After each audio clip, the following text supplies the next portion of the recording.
Assalamualaikum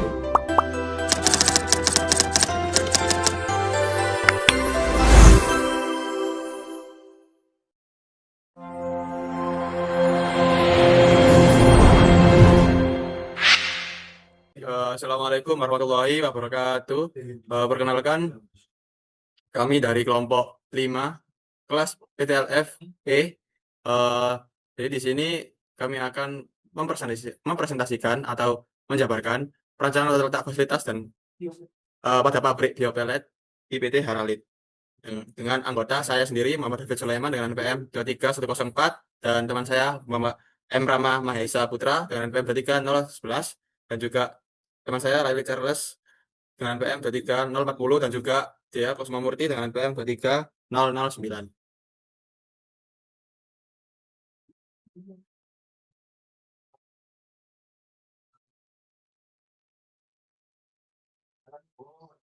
Baik, di sini ada profil perusahaan di mana PT Harit adalah perusahaan manufaktur energi terbarukan yang memproduksi biopelet berkualitas tinggi dari limbah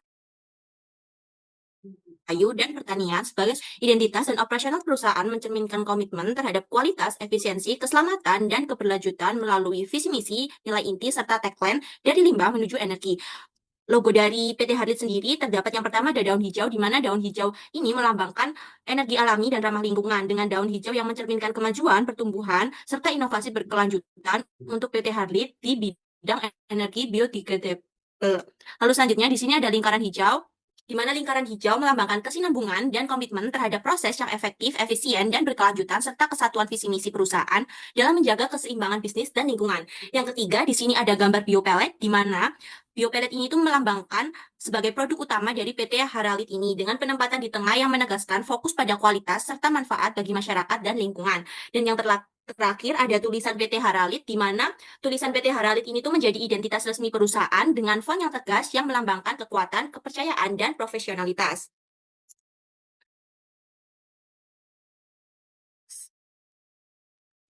Selanjutnya yaitu ada bab 1, yaitu Global Site Plan, di mana pembangunan pabrik biopelet merupakan langkah strategis untuk mendukung penyediaan energi alternatif yang ramah lingkungan dan berkelanjutan, sehingga memerlukan perencanaan tata letak fasilitas yang efektif, aman, dan efisien. Biopelet adalah bahan bakar padat berbasis biomasa dengan densitas energi tinggi, kadar air rendah, serta efisiensi pembakaran yang baik, sehingga unggul dibandingkan biomasa mentah. Pendirian pabrik biopelet bertujuan memanfaatkan limbah biomasa menjadi energi terbarukan, sekaligus memberikan manfaat ekonomi dan sosial melalui peningkatan produktivitas, nilai tambah limbah, dan penciptaan lapangan kerja. Di sini ada pemilihan lokasi perusahaan, ada 5 faktor, yaitu mobilitas, peraturan pemerintah setempat, supplier, biaya tanah dan bangunan, serta peluang pasar. Dan lokasi yang dipilih yaitu ada 5, ada Sidoarjo, Pasuruan, Gresik, Banyuwangi, dan Madiun. Dan yang dipilih untuk pembentukan perusahaan PT Haralit yaitu di Gresik, di mana totalnya yaitu 89,50. Pembangunan pabrik biopelet direncanakan berlokasi dekat sumber bahan baku untuk menjaga kualitas bahan dan menekan biaya distribusi, dan Provinsi Jawa Timur dipilih karena ketersediaan jerami yang melimpah.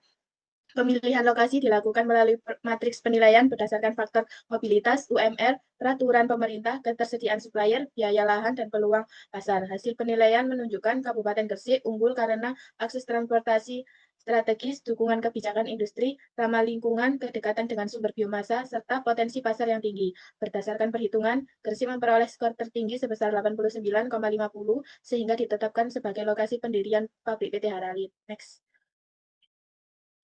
Nah, ini ada peta di Kabupaten Gresik, lalu ada peta lokasi pabrik PT Haralit di Kecamatan Cermeng, Gresik, ada jarak pabrik PT Haralit ke pabrik PT Wood Pellet Indonesia.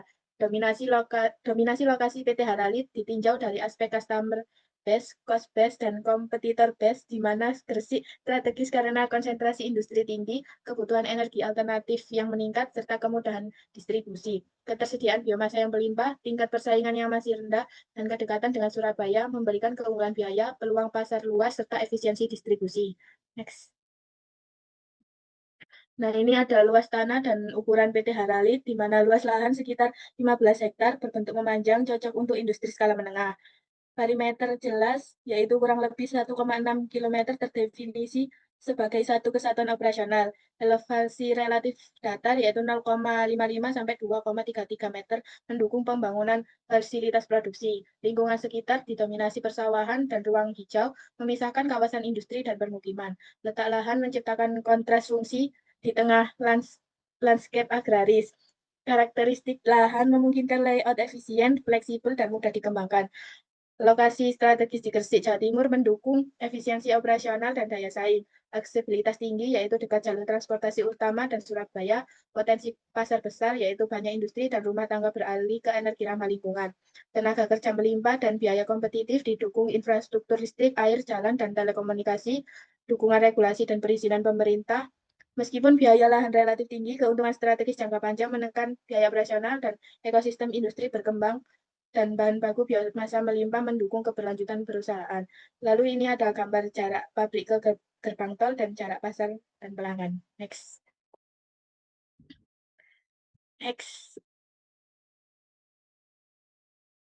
Baik, selanjutnya pada bab 2 yaitu suprastage plan. Di sini pertama ada proses produksi. Seperti yang telah kita ketahui bahwa biopelet adalah bahan bakar padat ramah lingkungan yang berbasis biomasa yang diproduksi melalui beberapa tahapan. Dapat dilihat pada gambar ini, di mana tahapan dari proses produksinya itu dimulai dari persiapan bahan baku, penggilingan, pengeringan, pencampuran, pencetakan bertekanan tinggi, hingga pendinginan dan pengemasan untuk menghasilkan pelet yang berkualitas.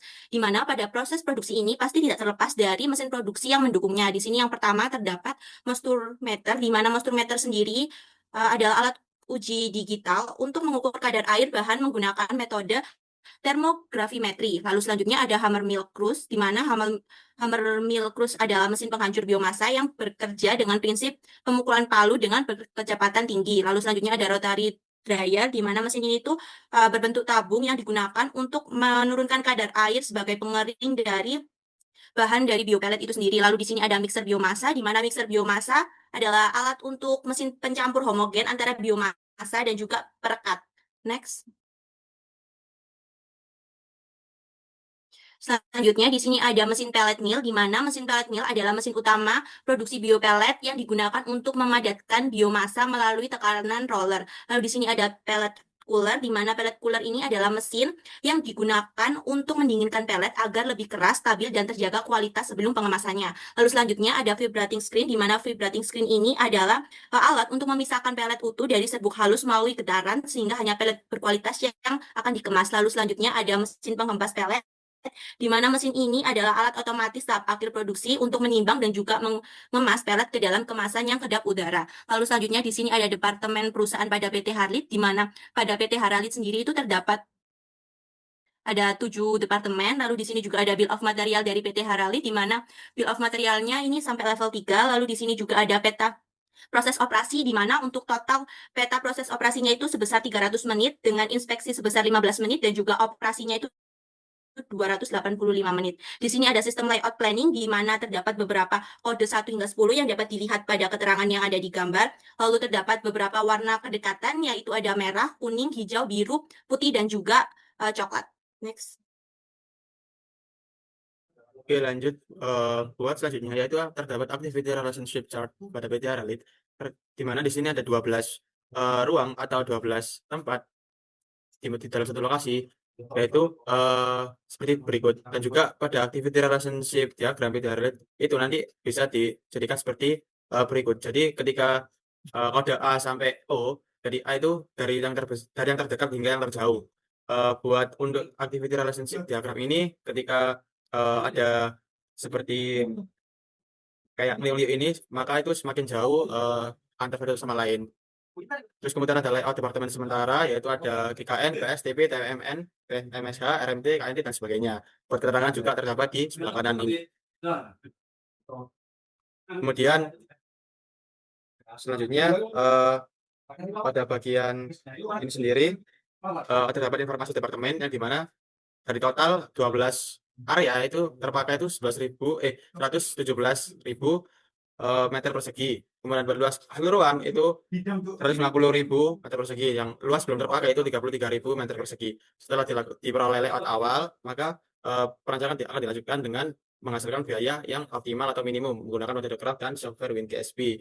Buat sistematik layout planning itu sendiri seperti ini, dan maka akan ditarik garis tegak lurus Terus kemudian ada juga matriks jarak antar gedung atau area, yaitu seperti ini. Buat biaya moda transportasi juga itu buat jalan kaki itu Rp0 per meter, troli manual Rp100 per meter, forklift Rp150 per meter, dan juga ada conveyor itu Rp80 per meter, ada juga internal atau loader kecil itu Rp200 per meter, dan juga ada pneumatic conveying itu Rp120 per meter. Kemudian untuk matriks biaya perpindahan antar gedung atau area itu juga dalam bentuk rupiah seperti berikut dan juga dipaparkan pada biaya moda transportasi. Kemudian untuk selanjutnya di sini ada matriks OMH, yaitu terdapat seperti berikut. Kemudian buat optimasi layout ini dilanjut oleh Rama. Baik, di sini saya akan melanjutkan dari optimalisasi layout menggunakan software Windows XP. Di sini data-data yang sudah didapatkan akan dimasukkan pada software Windows XP dan ini akan masuk di initial layout awal ini. Nah, setelah itu akan di running dan dapatkan iterasinya itu 1. Lalu setelah sudah didapatkan iterasi 1, maka bisa digambar sebagai hasil sketsa layout optimal berdasarkan software Windows XP. Lalu setelah didapatkan hasil sketsa layout, maka layout sudah dapat di inovasi layout pada PT Hanalin. Next. Baik, selanjutnya ada terdapat pembuatan nilai DCR A, E, I, U, O, X buat kode tersebut. Ketika A itu dari A sampai X, A itu yang terdekat satu sama lain posisi fasilitas satu sama lain itu A itu paling terdekat hingga X itu yang paling terjauh. Kemudian didapatkan optimasi layout mesin dan fasilitas pada gedung produksi. Ada materi serta aliran kedekatan dari mesin produksi itu sendiri. Didapatkan perhitungan nilai TCR mesin dan fasilitas, yaitu seperti berikut. Dan juga ketika sudah dijadikan TCR ini maka akan dibuatkan layout mesin dan fasilitas atau gedung produksi. Sehingga terdapat ruang meeting, 2 ruang meeting dan juga ada BBU bahan baku ganti dan juga BBU bahan baku utama. Kemudian ada juga di sini penempatan mesin-mesin produksi itu sendiri seperti berikut. Kemudian terdapat alat mesin dan fasilitas pada gedung maintenance. Di sini buat kedekatannya ada 5 ruangan ASE, ada ruang ASE officer, ruang manajer K3, ruang meeting, ruang teknisi maintenance, dan juga toilet. Didapatkan nilai TCR yaitu seperti berikut, dan juga layout fasilitas pada gedung maintenance ini terdapat ruang ASE officer, manajer K3, ruang meeting berdekatan, dan juga ada toilet, dan ruang teknisi maintenance juga seperti berikut. Kemudian terdapat optimasi layout fasilitas gedung kantor, dan di mana ada materi data aliran kedekatan dari fasilitas itu sendiri. Total ada dapat ada 14 fasilitas itu sendiri. Didapat nilai TCR seperti berikut, dan ketika sudah didapatkan TCR maka akan dijadikan layout fasilitas pada gedung kantor itu kebetulan seperti berikut. Kemudian ada optimasi layout fasilitas gudang bahan baku. Di sini ada 3 fasilitas, ada ruang VVIC, ruang purchasing, dan juga ruang warehouse officer, dan di mana akan diperoleh nilai TCR sebagai berikut. Dan ketika sudah seperti ini maka dijadikan layout fasilitas gudang bahan baku seperti berikut. Ada bahan baku utama, ruang PIC, ruang purchasing, dan ruang warehouse officer. Kemudian ini bagian merah-merah itu, oh ya mohon maaf, bagian merah-merah itu ada kelonggaran atau allowance itu sendiri buat gedung-gedung itu sendiri. Ada seperti celah-celahnya, ada space tersendiri. Kemudian untuk optimasi layout fasilitas gedung laboratorium itu terdapat 3 ruangan, ada laboratorium, ruang QC, dan lain-lain. Kemudian ada didapatkan nilai TCR pada gedung laboratorium, dan didapatkan layout fasilitas pada gedung laboratorium seperti berikut. Kemudian dari kelima gedung itu tadi ada beberapa fasilitas itu maka digabung seperti berikut. Ada seperti ruang maintenance, juga ada gedung produksi, ada juga gudang bahan baku, dan sebagainya. Ada ruang gedung kantor dan sebagainya. Kemudian dilanjut oleh Dea dan Laili. Selanjutnya di sini ada kebutuhan tenaga kerja, yaitu di mana jumlah tenaga kerja sama dengan T dikali OI per efisiensi mesin dikali H, di mana kebutuhan tenaga kerja lantai produksi ada 8 mesin. Lalu untuk kebutuhan tenaga kerja gedung produksi itu ada tenaga kerja 4 orang. Lalu untuk kebutuhan tenaga kerja gudang bahan baku ada 5 orang. Next. Ada 6 orang. Next. Selanjutnya ada kebutuhan tenaga kerja gedung maintenance, yaitu ada total 8 orang. Kebutuhan tenaga kerja gedung bahan jadi ada total 6 orang. Kebutuhan tenaga kerja gedung pengolahan limbah ada total 4 orang. Kebutuhan tenaga kerja gedung kantor dengan total 19 orang. Kebutuhan tenaga kerja laboratorium dengan total 2 orang. Agak ke atas sedikit. Kebutuhan tenaga kerja kantin ada dengan total 4 orang. Kebutuhan tenaga kerja tempat parkir dengan total 2 orang. Lalu kebutuhan tenaga kerja musola total 2 orang. Kebutuhan tenaga kerja pos satpam ada 6 orang. Dan kebutuhan tenaga kerja taman dengan total 3 orang. Next.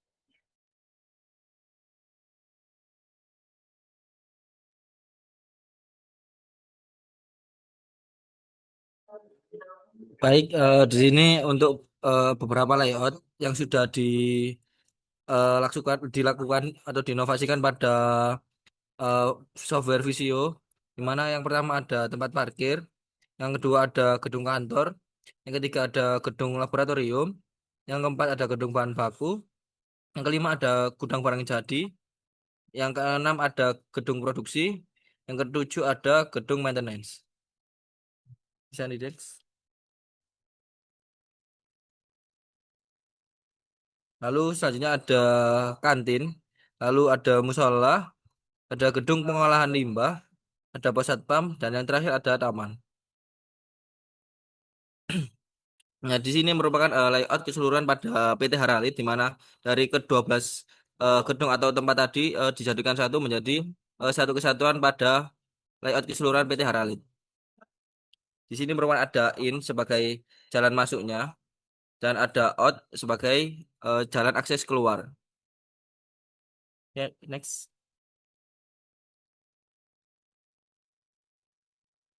Nah, di sini merupakan plot etiket untuk tata letak pabrik PT Haralit. Di sini terdapat beberapa ada legenda dari mesin, terus ada beberapa tanda seperti parkir, eh, men maupun ladies. Lalu di sini ada beberapa keterangan seperti A tempat parkir, terus ada B gedung kantor dan sebagainya.